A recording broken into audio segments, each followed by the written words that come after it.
নারী ও শিশু নির্যাতন দমন আইনে সংশোধনের ব্যাপারে সরকার নীতিগত সিদ্ধান্ত নিয়েছে বলে জানিয়েছেন আইন উপদেষ্টা ডক্টর আসিফ নজরুল।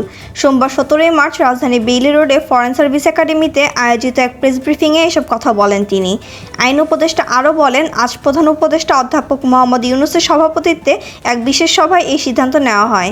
সেখানে এই আইনের ব্যাপারে নীতিগত সিদ্ধান্ত নেওয়া হয়েছে।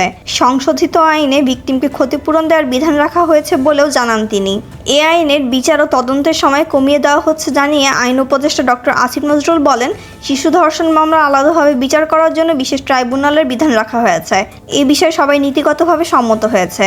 বিয়ের প্রলোভন দেখিয়ে সম্মতি নিয়ে প্রতারণামূলক ধর্ষণ একটা আলাদা অপরাধ।